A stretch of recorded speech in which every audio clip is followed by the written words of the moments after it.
बिस्मिल्लाहिर्रहमानिर्रहीम। बिस्मिल्लाहिर्रहमानिर्रहीम एंड अस्सलाम वालेकुम students, welcome to lecture number 4। आज हम लोग 7.6 जो आपके 7 चैप्टर की लास्ट एक्सरसाइज है वो हल करेंगे। उसमें जो आपके पास टॉपिक है वो है आपके पास angle of elevation and angle of depression. Angle of elevation किसे कहते हैं, एंगल ऑफ डिप्रेशन किसे कहते हैं, और फिर इसके हवाले से हमारे पास वर्ड प्रॉब्लम्स हैं वो हम लोग हल करेंगे। First thing first, angle of elevation और एंगल ऑफ डिप्रेशन का डायग्रामेटिकल और थोड़ा बहुत जो डेफिनेशन है वो तो समझा देता हूँ, उसके बाद हम लोग डायरेक्टली स्टार्ट करते हैं। इंसान जब देखता है, अगर आप बिल्कुल स्ट्रेट खड़े हो जाएं, अपनी आंखों को बिल्कुल आपकी आंखों के सामने अगर आप एक 90 डिग्री की लाइन बनाएं, अगर आप यहाँ पर देख रहे हैं, यहाँ पर आप इंसान खड़ा हो अपनी आंखों के बिल्कुल स्ट्रेट एक अपने जिस्म के साथ अपनी आंखों के साथ परपेंडिकुलर एक लाइन बनाए, ये आपकी लाइन ऑफ साइट कहलाती है। क्या कहलाती है ये? Line of site. आप लोग की आंखों की जो देखने की वो है मुकम्मल जो स्ट्रेट लाइन है, ये लाइन ऑफ साइट कहलाती है। बिल्कुल इस स्ट्रेट लाइन से जब आप ऊपर की तरफ किसी पोजीशन को देखते हैं, मतलब आपको आपकी आंखों के साथ जो 90 डिग्री का एंगल बना हुआ है, इससे अगर मैं ऊपर की साइड पे देखता हूँ, यहाँ पर इस साइड से मैं एंगल से ऊपर हो गया, इस लाइन ऑफ साइट से मैं ऊपर चला गया, यहाँ जो एंगल बनता है लाइन ऑफ साइट से ऊपर देखने की वजह से, इसको कहा जाता है एंगल ऑफ एलिवेशन। और इसी लाइन ऑफ साइट से अगर मैं कभी नीचे देखूं, नीचे अपने आंखों से बिल्कुल नीचे की तरफ किसी पोजीशन पे देखूं, यहाँ पे जो एंगल बनता है इसको कहा जाता है एंगल ऑफ डिप्रेशन। ये दो किस्म के एंगल हैं आपके पास, जो साइड के साथ रिलेटेड हैं, जो आपके पास देखने वगैरह के साथ रिलेटेड हैं। ये दो किस्म के रिलेशन हैं। एक आपके पास एंगल ऑफ एलिवेशन बनेगा और एक आपके पास एंगल ऑफ डिप्रेशन बनेगा। अब इन दोनों एंगल्स के लिहाज से ये बहुत ही यानी मैं कहूँगा जनरल किस्म का वो है, और आपके आम लाइफ में इसके बहुत ज़्यादा एग्जांपल्स आते हैं, बहुत ज़्यादा प्रॉब्लम्स आते हैं। आपको जो यहाँ पर एक्सरसाइज में क्वेश्चन है वो भी आपके आम लाइफ के प्रॉब्लम से रिलेटेड है। अगर आपके पास एंगल ऑफ एलिवेशन कभी बन रहा हो तो आप लोग डिस्टेंस वगैरह, लेंथ वगैरह किस तरह मालूम करेंगे, उसके रिलेटेड क्वेश्चंस हैं। अगर आपके पास एंगल ऑफ डिप्रेशन बन रहा है तो एंगल ऑफ डिप्रेशन किस तरह मालूम करेंगे, या फिर आपके पास लेंथ वगैरह किस तरह मालूम करेंगे, एक्सेट्रा। वो प्रॉब्लम पे डिपेंड करता है। वो जिस तरह आते जाएंगे उस तरह हम लोग प्रॉब्लम के हिसाब से हल करेंगे उसको। ये आपके पास इसका थोड़ा सा डेफिनेशन है कि एंगल ऑफ डिप्रेशन किसे कहते हैं और एंगल ऑफ एलिवेशन किसे कहते हैं। अब ज़रा क्वेश्चंस की तरफ आ जाते हैं। क्वेश्चंस के लिए एक चीज़ आप लोगों ने करनी है, बुक्स अपने सामने रखने, क्योंकि वर्ड प्रॉब्लम्स में क्योंकि जो क्वेश्चन हो काफ़ी लॉन्ग होते हैं तो मैं क्वेश्चन सिर्फ रीड करूँगा, यहाँ पर मैं आपको सोल्यूशन बताऊँगा। अपने सामने बुक्स रखें, बुक्स को देखते हुए हम लोग सवाल पढ़ेंगे और उसके बाद इंशाल्लाह इसका हल जवाब आंसर जो है वो मालूम करेंगे। फर्स्ट क्वेश्चन की तरफ देख लें 7.6 के। First question is a building that is 21 meters tall. एक बिल्डिंग है आपके पास, 21 मीटर उसकी क्या है, हाइट है। Makes a shadow of 25 meters long. Find the angle of elevation of the sun to the nearest degree. Question क्या है आपके पास? क्वेश्चन ये है एक आपके पास यहाँ पर साइड पे थोड़ा सा डायग्राम छोटा सा बना लेते हैं, फिर उसके हिसाब से हम लोग जवाब हल करेंगे। डायग्राम्स कोशिश करने आपने हर सवाल में लाजमी बनाने। ये आपके पास एक बिल्डिंग है, 21 मीटर टॉल है। इसका आपके पास शैडो, साया बन रहा है ज़मीन पे, और उस साये का जो लेंथ है वो क्या है, 25 मीटर्स। हमने क्या करना है, एंगल ऑफ एलिवेशन मालूम करना है इस पॉइंट से सन की तरफ। सन यहाँ पर कहीं पर होगा, इधर से सन जो है वो इसकी रोशनी पड़ रही, जिसकी वजह से ये 25 मीटर्स का आपके पास क्या बन रहा है, साया बन रहा है। हमने क्या करना है, एंगल ऑफ एलिवेशन मालूम करना है यहाँ से इस साये के जो बिल्कुल एंड पॉइंट है, यहाँ से आपके पास एक एंगल बन रहा है, उस एंगल को हमने मालूम करना है सन के साथ। आपको ये आपके पास इस प्रॉब्लम की जो है डायग्रामेटिकल रिप्रेजेंटेशन हो गई। बहुत ही सिंपल, बहुत ही आसान क्वेश्चन है ये, कोई इसमें ख़ास मुश्किल चीज़ नहीं है आपके पास। कर लेते हैं स्टार्ट। पहले इस डायग्राम को अगर आप ABC नाम देना चाहें तो भी दे सकते हैं, अगर आप डायरेक्टली इसको हल करते हैं तो भी सही है, आप पे डिपेंड करता है। लेकिन क्योंकि आपने बोर्ड के पेपर देने होते हैं तो कोशिश क्या करें, थोड़ा बहुत उसमें एक्सप्लेनेशन लाजमी क्या करें। Triangle ABC is a right angle triangle.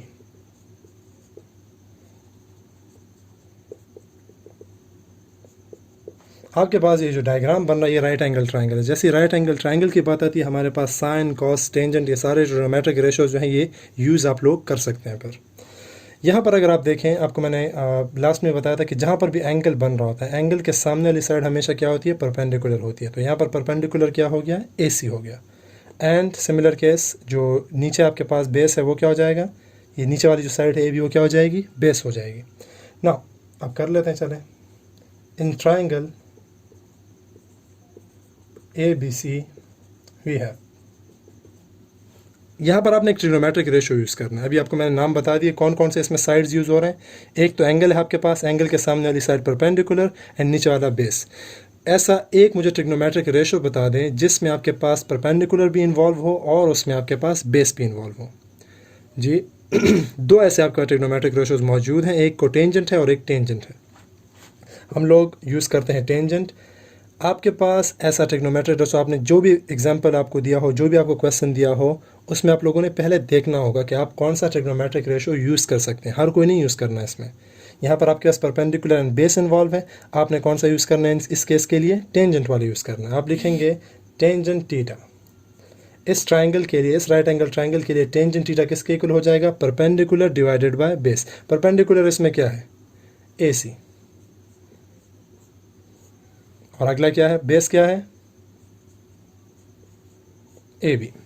इनकी वैल्यूज पुट कर लें। AC is equal to 21, AB is equal to 25। सही है जी,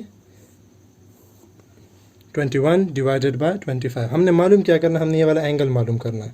आप यहाँ लिखेंगे tangent theta is equal to 21 divided by 5। 21 divided by 5 से आपके पास जो भी आंसर आए आप लोग मालूम करें कैलकुलेटर पे। आंसर आपके पास समथिंग 0.84 आ जाएगा। अब हमने एंगल मालूम करना है, हमें टेंजेंट थीटा की वैल्यू नहीं चाहिए, हमें सिर्फ थीटा की वैल्यू चाहिए। टेंजेंट को उस साइड पे आप ले आएंगे, इधर आता है टेंजेंट, आपके पास बन जाता है टेंजेंट इनवर्स। और टेंजेंट इनवर्स आप लोग कैलकुलेट कर सकते हैं कैलकुलेटर पे, शिफ्ट एंड देन टेंजेंट आप प्रेस करेंगे, टेंजेंट इनवर्स आपके पास आ जाएगा। ये आपके पास एंगल बन जाएगा, कौन सा एंगल इधर बन रहा है। एंड द रिक्वायर्ड अगर आप चेक करें, आंसर आपके पास समथिंग आएगा 40 समथिंग आता है, 40.02 02 है, 03 है, 03 डिग्रीज। ये क्या आ गया आपके पास, required angle of elevation find हो गया। सो ये आपके पास आपका पहला क्वेश्चन हो गया इस एक्सरसाइज का। बहुत ही सिंपल है, इतना कोई मुश्किल नहीं है।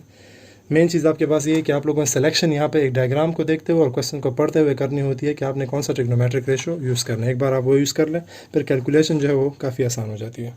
सो नोट कर लें इसको अगर करना है तो, और हम चलते हैं क्वेश्चन नंबर 2 की तरफ। सेकंड क्वेश्चन आपके पास है, a light house is 150 meter above the sea level, angle of depression. अब यहाँ पर एंगल ऑफ डिप्रेशन यूज़ होगा। Angle of depression of a boat from its top is 60 degree, find the distance between the boat and the light house. Diagram के जरिए again question को पहले वो कर लेते हैं। सबसे पहले आपके पास एक लाइट हाउस है, whose height is, which height is 150 meter. एक आपके पास लाइट हाउस है, उसका 150 150 मीटर उसकी हाइट है। इससे कुछ फासले पे यहाँ पर एक बोट है आपके पास, यहाँ पर एक बोट आपके पास लाइट हाउस की तरफ आ रही है या फिर जा रही है, लेकिन इतने डिस्टेंस पे यहाँ पर इससे मौजूद है। एक आदमी लाइट हाउस के टॉप से या फिर कोई पर्सन जो भी है, यहाँ इस लाइट हाउस के टॉप से नीचे की तरफ इस बोट की तरफ देखता है। उधर से एंगल ऑफ डिप्रेशन बन रहा है आपके पास 60 डिग्री। हमने यहाँ से लेकर यहाँ तक का लेंथ मालूम करना है। अब इसके लिए एक चीज़ आपके पास, एंगल ऑफ डिप्रेशन में आप क्या करेंगे, जब हम लोग एंगल ऑफ एलिवेशन बनाते ही देखें, यहाँ पर अगर मैं इस सवाल में एंगल ऑफ एलिवेशन बना रहा होता, यहाँ मैं खड़ा हूँ, ये मेरी लाइन ऑफ साइट है बिल्कुल स्ट्रेट, इस लाइन ऑफ साइट से मैं ऊपर की तरफ एंगल बना लेता, सिंपल एंगल। यहाँ पर जब मैं बनाऊँगा, यहाँ पर सबसे पहला स्टेप आपका ये होगा, यहाँ पर आप लोगों ने लाइन ऑफ साइट ड्रॉ करनी है। ये आपकी लाइन ऑफ साइट, ये आप लोग बिल्कुल सीधा देख रहे हैं। इसके साथ आप लोगों ने नीचे देखा, यहाँ पे आपके पास 60 डिग्री एंगल बन रहा है। ये वाला एंगल 60 डिग्री नहीं बनेगा। आप जहाँ देख रहे हैं लाइन ऑफ साइट के साथ जो एंगल बन रहा है उसको एंगल ऑफ डिप्रेशन कहते हैं। सो ये वाला एंगल नहीं होगा। या पहले आपने लाइन ऑफ साइट ड्रॉ करनी है, लाइन ऑफ साइट के साथ 60 डिग्री का एंगल बन रहा है जब ये आदमी नीचे बोट की तरफ देखता है। ये डिस्टेंस हमने मालूम करना है, लाइट हाउस और बोट के दरमियान जो डिस्टेंस है ये हम लोगों ने क्या करना है, मालूम करना है। चलिए देख लें इसको। अब यहाँ पर नाम देते हैं ABCD। सही है जी। सोल्यूशन स्टार्ट करते हैं। यहाँ पर आप लोगों ने अपनी 9th क्लास, बल्कि इवन 9th क्लास से पहले आप लोगों ने एंगल्स के कुछ ना कुछ टाइप्स पढ़े हुए हैं। अगर आपको याद हो, अल्टरनेट एंगल्स अगर आपने कभी सुना हो, अल्टरनेट एंगल किसे कहते हैं? दो पैरेलल लाइंस के दरमियान अगर दो पैरेलल लाइंस हो आपके पास, जैसे एक ये पैरेलल लाइन है और एक ये पैरेलल लाइन है, ये दो पैरेलल लाइंस को अगर एक लाइन कट करे तो यहाँ पर और यहाँ पर बनने वाले एंगल्स को क्या कहा जाता है? अल्टरनेट एंगल्स कहा जाता है। दोबारा देख लें, दो पैरेलल लाइंस के दरमियान अगर एक लाइन ऐसी हो जो दो पैरेलल लाइंस को कट करे तो उसके अंदर यहाँ और यहाँ पर पोजीशन और सिमिलर केस इस साइड पे और इस साइड पे बनने वाली जो एंगल है उन्हें क्या कहा जाता है? अल्टरनेट एंगल्स कहा जाता है। और ये हमेशा आपस में क्या होंगी? इक्वल होंगी, एक दूसरे के क्या होंगी? आपस में इक्वल होंगी। आप लिखेंगे एज, स्टार्ट में इसी बात से कर लेता हूँ, A B is parallel to C D, so angle B C D is equal to, अभी हमने बिल्कुल सेम लेना है, कॉन्ग्रुएंट टू बल्कि ले लें, नीचे वाला एंगल क्या है? Angle A B C. आप क्यों लिखेंगे? Because they are alternate angles.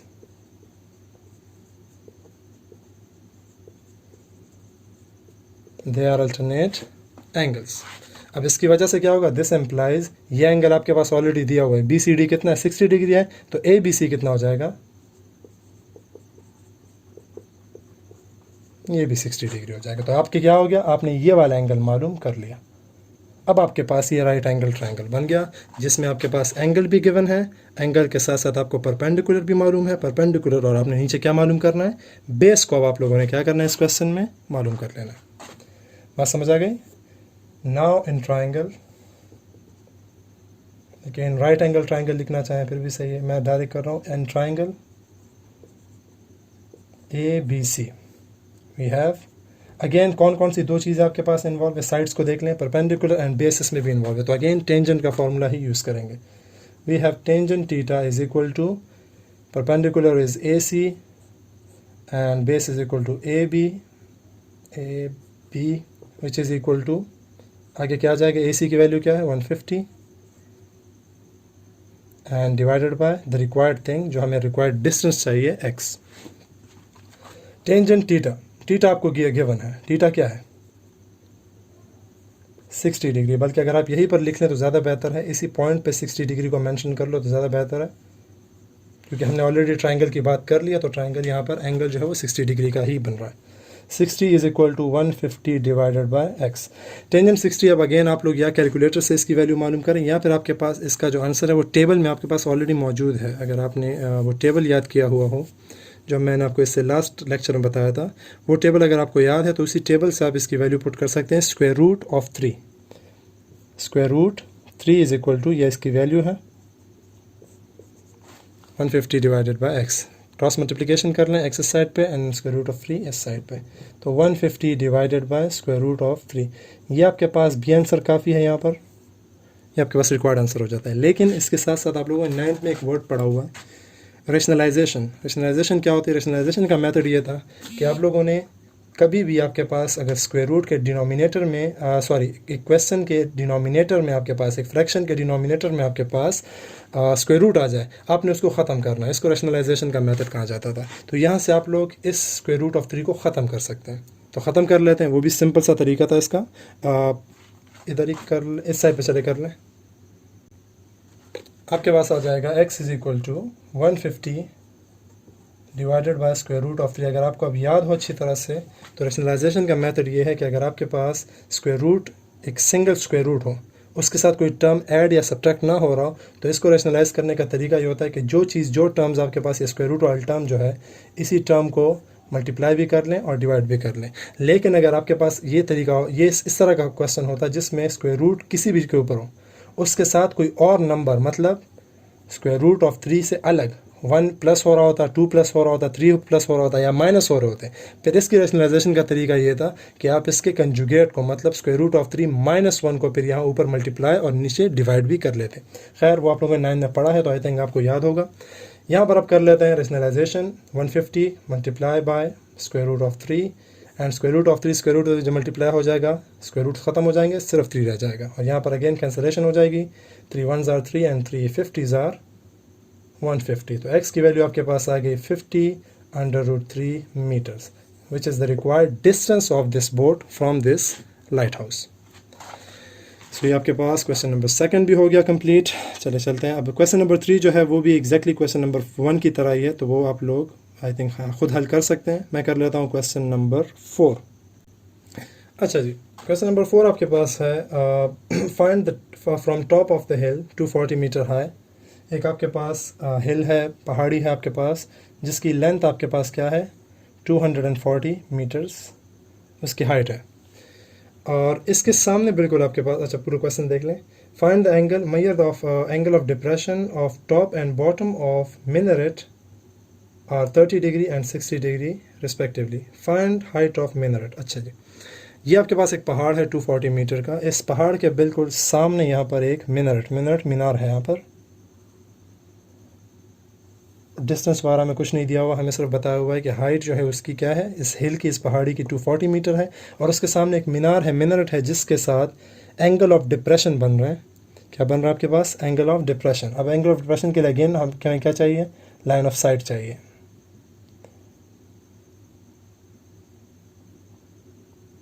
Line of sight बिल्कुल एग्जैक्ट इसके इक्वल ले लेते हैं, सही है, यहाँ तक ले लेते हैं बिल्कुल, ताकि नीचे वाली लाइन के बिल्कुल इक्वल आ जाए।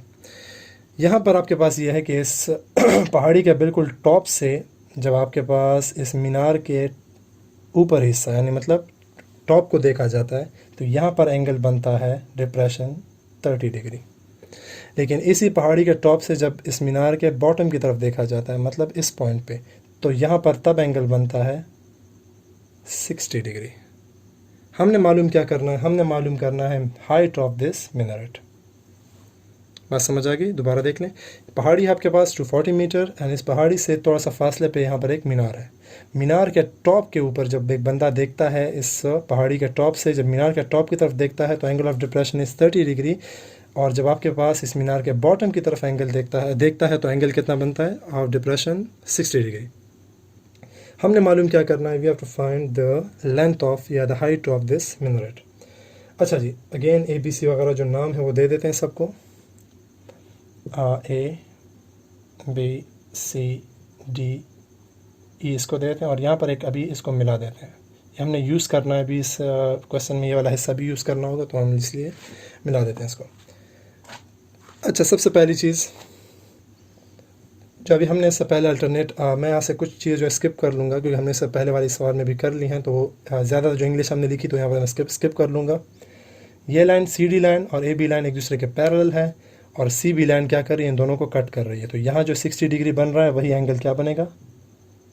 यहाँ भी बनेगा। अल्टरनेट एंगल्स वाली बात जो अभी हमने की वो यहाँ पर दोबारा रिपीट हो जाएगी।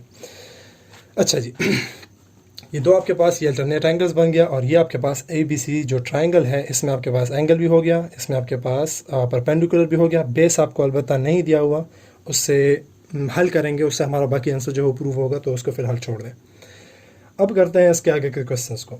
ट्राइंगल ले लें, ये वाले जो भी हमने लिया है, ट्राइंगल AB एंड C, जिसमें आपने एंगल मालूम कर लिया। We have tangent, again tangent वाली प्रॉपर्टी में यूज़ कर रहा हूँ। Tangent 60 degree is equal to perpendicular divided by base. अब मैं तो उसे डायरेक्ट स्टेप करूँगा क्योंकि हमने 2-3 पार्ट्स में कर लिया है। परपेंडिकुलर यहाँ पर क्या है? डायरेक्टली 240 मीटर है and the base is AB। AB अभी हमने कोई इसमें आंसर नहीं मालूम कर सकते, तो AB को फिलहाल इसी तरह आप छोड़ देंगे। 60 डिग्री अभी हमने मालूम किया, वो क्या था? Square root of 3 divided by AB। Cross multiplication again कर लें। AB का आपके पास लेंथ आ जाएगा 240 divided by square root of 3। ये आपके पास आ गया इक्वेशन नंबर 1। यहाँ मैं कह रहा हूँ रेशनलाइजेशन इसलिए नहीं कर रहा क्योंकि आपके पास अभी आंसर नहीं मालूम हुआ, अभी आंसर हमने मालूम करना है, सो इसलिए अभी यहाँ पर रेशनलाइजेशन की कोई ख़ास ज़रूरत नहीं है। AB is equal to 240 divided by square root of 3।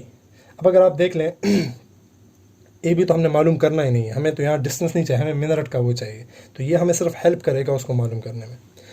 अगर आप यहाँ देखें AB को, ये AB लाइन और ये जो ऊपर हमने भी लाइन ऑफ साइट बनाया, आपको मैंने कहा लाइन ऑफ साइट बिल्कुल हमने एग्जैक्ट उतना ही बनाना है ताकि हमें आसानी हो। AB और CD आपस में बिल्कुल सेम है, आप लिखेंगे as AB is equal to या फिर कॉन्ग्रुएंट टू CD। सही है, AB को हमने इक्वल लिया हुआ है या कॉन्ग्रुएंट लिया हुआ है CD के, तो अगर AB का लेंथ ये है तो CD का भी यही लेंथ हो जाएगा। This implies CD is equal to again 240 divided by square root of 3। ये क्वेश्चन नंबर सेकंड नाम दे दें इसको। ये लेंथ एग्जैक्टली ऊपर भी चला गया। अब ऊपर की तरफ आ जाएं और इस ट्राइंगल को तवज्जो से देखें। CDE ये आपके पास एक ट्राइंगल है और अगेन ये राइट एंगल ट्राइंगल है, क्योंकि यहाँ पर आप देख लें यहाँ पर आपके पास 90 डिग्री का एंगल इधर बन रहा है। अगेन सेम चीज़ आपको मैंने बताई हुई है, ये एंगल है। अभी इस ट्राइंगल के लिए CDE के लिए एंगल कितना है 30 डिग्री। एंगल के सामने वाली साइड क्या है परपेंडिकुलर है। इस एंगल के सामने वाली साइड क्या है परपेंडिकुलर है। इस एंगल के साथ वाली साइड क्या हो जाएगी ऑटोमेटिकली, देखें ये तो हाइपोटेन्यूस है आपके पास, परपेंडिकुलर के सामने वाली साइड हाइपोटेन्यूस हो गई, एंगल के सामने वाली साइड परपेंडिकुलर होगी, तो ये नीचे वाला क्या हो गया बेस हो गया। और बेस आपने मालूम किया हुआ है, यहाँ पर बेस का लेंथ आपने मालूम किया हुआ है, वो कितना है 240 divided by square root of 3 meters. Values put कर लें इसमें। इन ट्राइंगल दी है वी हैव, यहाँ के लिए भी टेंजेंट का फॉर्मूला जो है वो यूज़ कर लें। अब एंगल क्या है इस सवाल में 30 डिग्री है, डिग्री के सामने क्या है परपेंडिकुलर है, परपेंडिकुलर भी हमें बिल्कुल भी नहीं मालूम, तो डी इसी तरह लिख लेंगे। डिवाइडेड बाय क्या है CD। फिलहाल इसकी वैल्यू पुट मत करें, आगे वैल्यू पुट कर लेंगे CD। सही है जी। टेंजेंट 30 की वैल्यू अगर आप अगेन टेबल में देख लें, टेंजेंट 60 अंडर रूट 3 है and tangent 30 is 1 divided by square root of 3। DE अपनी जगह पे रहेगा एंड CD की जगह आप क्या आ जाएगा, जो हमने वैल्यू यहाँ पर मालूम की हुई है वो पुट कर लें, 240 divided by square root of 3। सही है जी।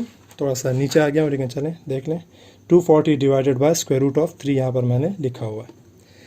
आगे करते हैं, थोड़ा सा इस साइड पे कर लेते हैं। चलें 240 को इस साइड पे शिफ्ट कर दें, आपके पास आ जाएगा 240 square root of 3 multiply by 1 divided by square root of 3 is equal to DE। सही है जी। यहाँ से आप देख लें 240 multiply by 1 you get 240 and square root of 3 से आपके पास क्या आ जाएगा only 3 1s are 3 and 3 80s are 240। So आपके पास DE की लेंथ आ गई, DE is equal to 80 meters. ये हो जाएगा इक्वेशन नंबर 3। अब तो जो से यहाँ देखें, डायग्राम मैंने मिटाया नहीं इसलिए कि आपको समझा सकूँ। यहाँ पर DE आपके पास लेंथ आ गया इस हिस्से का, ये हिस्सा आपके पास 80 मीटर है। गौर से इसको देखें, ये हिस्सा आपके पास 80 मीटर है। इस साइड पे पूरी लाइन कितनी है, ये जो पूरी पहाड़ी थी कितनी थी 240। ये लाइन और ये लाइन बिल्कुल सेम है। अगर ये 240 है CA तो DB भी आपके पास क्या हो जाएगी, वो भी 240 हो जाएगी। अगर इस 240 से मैं ये 80 माइनस कर दूँ तो मेरे पास क्या रह जाता है, मीनार का लेंथ रह जाएगा और वही आपका रिक्वायर्ड आंसर होगा। मैं समझ आए। अगर AC आपके पास 240 है तो सिमिलर क्या हो जाएगा, DB भी आपके पास 240 मीटर्स का हाइट हो जाएगी। और 240 मीटर्स हाइट में से अगर मैं DE को माइनस कर दूँ, जो 80 हमने मालूम किया, अगर ये चला जाएगा तो क्या रह जाएगा आपके पास, मीनार का लेंथ रह जाएगा। और वही हम लोगों ने क्या करना है इसमें मालूम करना है। सो लिख लें यहाँ पर एज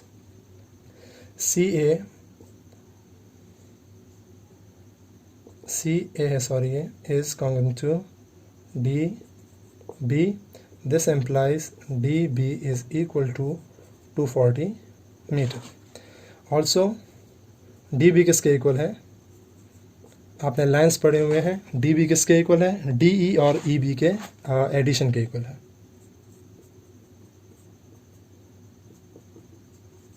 सही है। इस और इस लाइन को जब हम प्लस करेंगे हमारे पास क्या आ जाएगा, DB लेंथ आ जाएगा। तो सिंपल यहाँ पर आप वैल्यूज पुट कर लें, हमारे पास जो रिक्वायर्ड हाइट है वो आपके पास आ जाएगी। इस साइड पे करते हैं।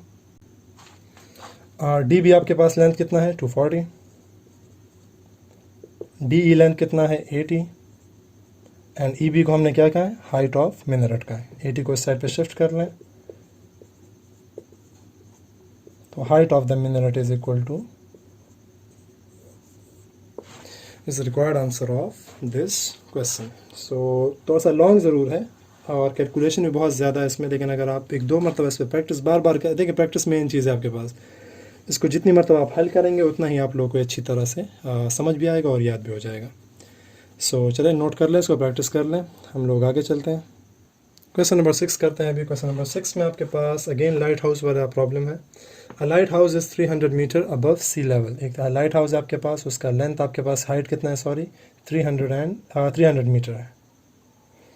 अच्छा जी, 300 मीटर आपके पास उसका हाइट है। और अगेन आगे पढ़ते हैं। The angle of depression of two boats from the top of light house is 30 degree and 45 degree respectively. If the line of joining of the boats passes through the foot of the lighthouse, find the distance between the two boats when they are on the opposite side of the lighthouse. Question ये है आपके पास ये light house है और यहाँ पर इसकी line of site directly बना लें। ये लाइन ऑफ साइट है। इस बोट से इस लाइट हाउस के दो साइड्स पे, ऑपोजिट साइड्स पे दो बोट्स हैं। एक यहाँ पर ले लें चलें केस, और एक यहाँ पे ले लें। इसके साथ ये हो रहा है कि अगर जब ये इस टॉप से, लाइट हाउस के टॉप से यहाँ पर देखता है एक बोट की तरफ, तो यहाँ एंगल बन रहा है इन केस 30। ये वाला मैं 30 ले लेता हूँ, चले 30 डिग्री का एंगल बन रहा है। और जब दूसरी साइड पे, लाइट हाउस के दूसरी साइड पे एक और बोट है, जब उसकी तरफ आप नीचे देखते हैं, एंगल ऑफ डिप्रेशन यहाँ पे फिर बनता है 45 डिग्री। क्वेश्चन ये है कि अगर ये दोनों बोट्स बिल्कुल सेम जगह से पास होगी, मतलब इस लाइट हाउस के बिल्कुल बेस से पास होने वाली हैं, तो हमें बताएं कि इस बोट का और इस बोट के दरमियान डिस्टेंस कितना है। बात समझ आएगी हमने क्या करना है। लाइट हाउस है 300 मीटर। लाइट हाउस के टॉप से जब एक बोट की तरफ देखते हैं तो angle of depression 30 and the other boat आपके पास एंगल ऑफ डिप्रेशन 45 देता है आपको। हमने क्या करना है, इस बोट और इस बोट के दरमियान डिस्टेंस को मालूम करना है। ए और बी हमने मालूम करना है, ए बी डिस्टेंस हमने मालूम करना है। इसको सी नाम दे दें, इसको डी नाम दे दें, इसको हल कर लेते हैं। स्ट्रेट अवे अल्टरनेट एंगल्स वाली जो प्रॉपर्टीज़ वो डायरेक्टली अप्लाई कर लें। ये ऊपर पैरेलल लाइंस हैं, नीचे ए बी, और ये ऊपर वाली लाइन जो है ये पैरेलल है। ये 45 है, so this will also be 45 degree. अगर ये 30 है तो this will also be 30 degree. Again मैं वो सब जो अल्टरनेट एंगल्स वाली जो हिस्सा है वो मैं स्किप करूँगा क्योंकि आप लोगों को ऑलरेडी बता दिया है मैंने। हम लोग डायरेक्ट स्टार्ट करते हैं। दो आपके पास ट्राइंगल्स हैं दोनों राइट एंगल ट्राइंगल्स हैं और दोनों में आप लोग टेंजेंट फार्मूला यूज़ कर सकते हैं। मैं डायरेक्ट कर लेता हूँ। इन एक ट्राइंगल ले लें ए सी डी, और इस साइड पे ले लें ट्राइंगल बी सी डी। ए सी डी में आपके पास क्या है ए सी डी में आपके पास है tangent 45 degree is equal to perpendicular क्या है, ये आपके पास एंगल है। एंगल के सामने वाला साइड क्या होता है, परपेंडिकुलर होता है। Perpendicular is 300 metres and the base is A C. हमने ए सी लिखना है क्योंकि हमारे पास और कुछ दिया हुआ नहीं है। ए सी का लेंथ हमने मालूम करना है। सबसे पहले टेंजेंट 45, टेंजेंट 45 जो वैल्यू है वो है आपके पास 1। टेबल में आप देख सकते हैं। ए सी को इधर शिफ्ट कर लें तो आपके पास ए सी लेंथ क्या आ गया, 300 मीटर्स। ये हो गया इक्वेशन नंबर फर्स्ट।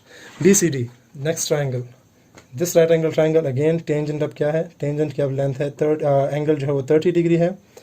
एंगल के सामने वाली साइड परपेंडिकुलर एंड नीचे वाली बेस। 30 का भी अभी इससे पहले वाले सवाल में भी हमने किया 1 divide by square root of 3, 300 divided by B C, cross multiplication. B C is equal to 300 multiply by under root 3, तो क्या हो जाएगा 300 अंडर रूट 3 हो जाएगा। ये लेंथ मालूम कर लिया, ये मालूम करनी। हमने मालूम क्या करना था, हमने ए बी मालूम करना था which is the distance between the two boats. So आप लिख लेंगे as A B is equal to, A B किसके इक्वल है, A C plus B C लिख लें, ए सी प्लस बी सी। सो कर लें। ए बी क्या है आपके पास, A B is the required distance between the two boats and आपको दिया हुआ है 300 मीटर है ए सी, और बी सी क्या है 300 multiply by square root of 3। तो ये आंसर भी काफ़ी है। दोनों से स्क्वायर रूट ऑफ 300 दोनों से कॉमन भी ले सकते हैं। आपके पास क्या आ जाएगा 1 plus square root of 3 metres which is the required distance between the two boats. So ये हो गया आपके पास क्वेश्चन नंबर 6। अच्छा जी, लास्ट क्वेश्चन करते हैं इस एक्सरसाइज का, question number 7। The angle of elevation of the top of A Cliff is 30 degree. Walking 200 meters from the point towards the cliff, the angle of elevation becomes 45 degree. Find the height of the cliff. Okay, cliff आपके पास है और इस पहाड़ के जो side पे हमारे पास ये है, एक बंदा यहाँ पर खड़ा है इन केस। इसके टॉप की तरफ जब देखता है, इस क्लिफ के बिल्कुल टॉप की तरफ जब देखता है, तो यहाँ पर आपके पास एंगल ऑफ एलिवेशन बन रहा है 30 डिग्री। सही है।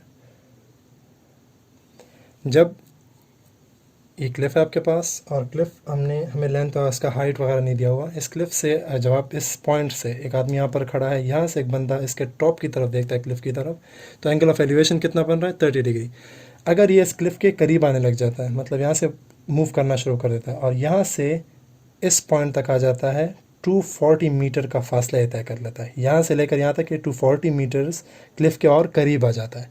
जब यहाँ से फिर ये टॉप की तरफ देखता है क्लिफ के, तो यहाँ पर अब एंगल ऑफ एलिवेशन 45 डिग्री हो गया। हमने मालूम करना है the height of this Cliff.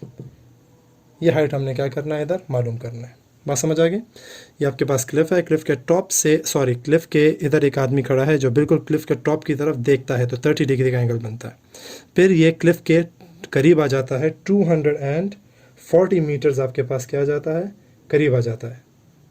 Sorry, 210 metre है ये, 10 कर लें चलें, स्टिल एग्जाम्पल है तो कोई वो बात नहीं है। मेन चीज़ आपका जो प्रॉब्लम का वो है तरीका, उससे मतलब है कि वो सीख लें आप लोग। 210 मीटर्स ये क्या आ जाता है? क्लिफ के करीब आ जाता है। 210 मीटर करीब आ जाता है। जब ये करीब आ जाता है, जब दोबारा ये क्लिफ के टॉप की तरफ देखता है, तो अब एंगल कितना बन रहा है आपके पास? 45 डिग्रीज बन रहा है। हमने क्या करना है? हमने हाइट ऑफ दिस क्लिफ मालूम करना है। सो नाम दे देते हैं ए, बी, सी एंड डी। सबसे पहले ये वाला ट्राइंगल ले लेते हैं। triangle A, B and C we have, क्या है आपके पास? एंगल मौजूद है आपके पास।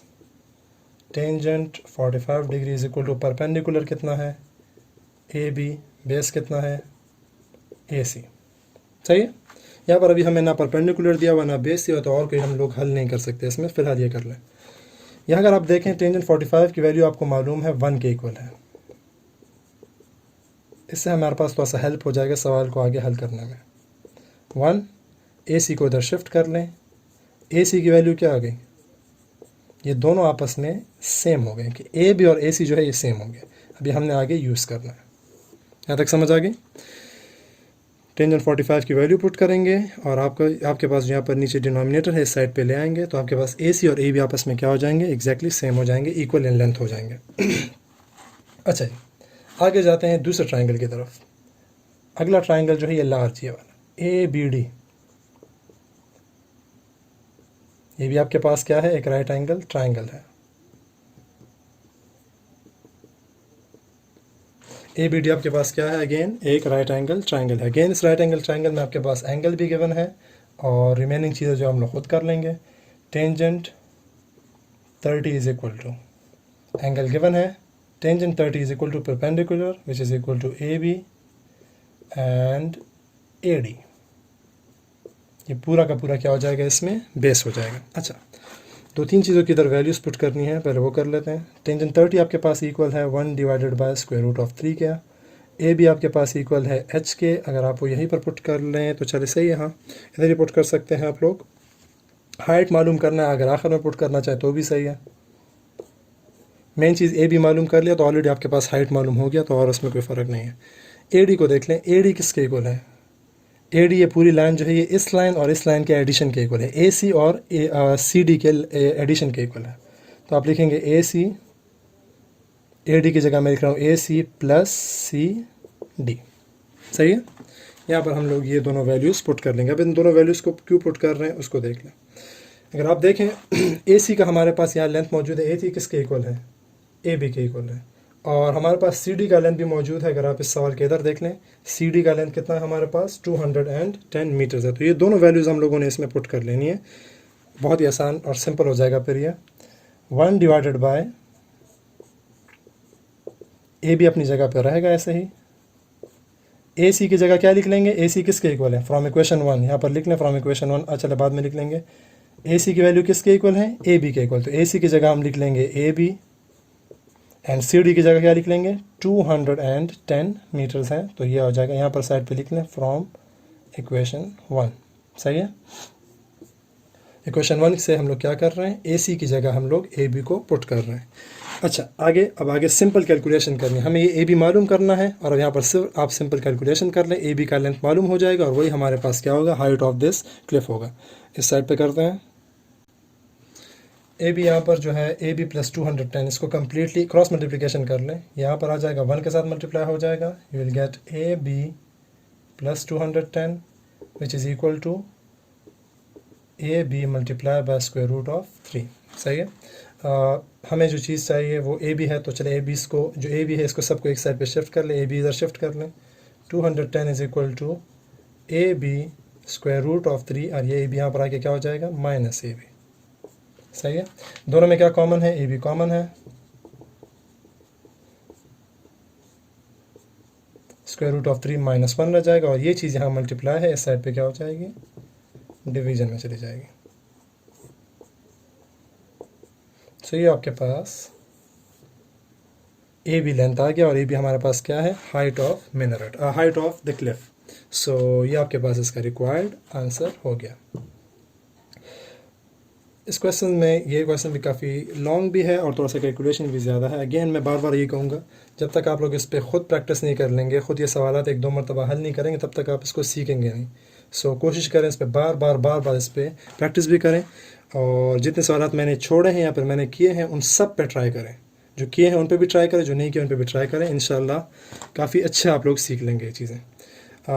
इसके बाद आप लोग का एक्सरसाइज भी ख़त्म हो जाता है और चैप्टर भी ख़त्म हो जाता है। इसके बाद रिव्यू एक्सरसाइज रह जाते हैं, तो रिव्यू एक्सरसाइज के जो क्वेश्चंस हैं ये आप लोग एज असाइनमेंट ले लें, क्योंकि जो क्वेश्चन हमने किए हुए हैं यहाँ पर, जो बुक में हमने कर लिए हैं, जो चैप्टर्स में हमने कर लिए हैं, जो लेक्चर्स में हमने कर लिए हैं, वो सारे के सारे क्वेश्चन जो उनका निचोड़ एक तरह से आपके पास समरी जो होती है वो रिव्यू एक्सरसाइज में होती है। सो कोशिश करें अगर आप रिव्यू एक्सरसाइज खुद हल कर पाते हैं तो मतलब आप लोगों ने अच्छे तरीके से लेक्चर से फ़ायदा हासिल कर लिया और ये चैप्टर आप लोगों ने सही तरीके से सीख लिया है। सो वो आप लोग का असाइनमेंट्स हो जाएंगे, उन पर ट्राई कर लें, उसको अच्छी तरह से कर लें। अगेन जो कोई क्वेश्चन अगर मुश्किल लगे फिर भी आपको कहीं पे समझ ना आई हो तो लाजमी मुझे बताइएगा, ताकि फिर मैं आपको भी क्लियर कर लूँ। चलें, इजाज़त दें, अल्लाह हाफ़िज़।